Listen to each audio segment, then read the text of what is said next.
L-Assoċjazzjoni ta' min ħaddem l-MBA ħarġet direttiva biex dawk il-ħaddiema li qabdu naqsu milli jirrapportaw għax-xogħol tinqatalhom mill-leave tagħhom. Fi stqarrija l-Assoċjazzjoni sostniet li hija l-prerogattiva ta' min jimpjega li jiddeċiedi jekk il-ħaddiem għandux jaħdem mid-dar jew le.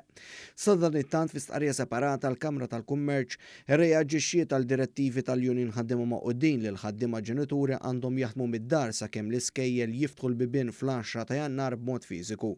Il-Kamra tal-Kummerċ qalet li l-ħaddiema għandhom jaħdmu id fit ma' min ħaddimhom u s-soluzzjonijiet għandhom jinstabu permezz ta' dialogu mhux billi jinħarġu direttivi unilaterali.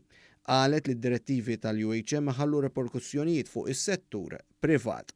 Il-Kamra tal-Kummerċ stiednet lil unions biex jingħaqdu mal-għaqdiet li jirrappreżentaw lil minħaddem biex jittieħdu deċiżjonijiet adattati li jħallu lanqas impatt kemm fuq il-postijiet tax-xogħol kif ukoll fuq l-iskejjel. Dwar ġenituri li għandhom tfal taħt 12 sena id-dar, il-Kamra tal-Kummerċ qalet li jeħtieġ li jsiru arranġamenti mill-ġenituri fuq bażi ta' każ b'każ ma' min ħaddimhom. Quddiem realtà ta' persuni maqbuta anke f'kwarantina l-Kamra tal-Kummerċ appellat lill-awtoritajiet edukattivi u lill-unions li jirrappreżentaw lill-edukaturi biex isibu soluzzjonijiet prattiċi li ma jfixklux il-postijiet tax-xogħol filwaqt li tingħata priorità lill-edukazzjoni xierqa tat-tfal.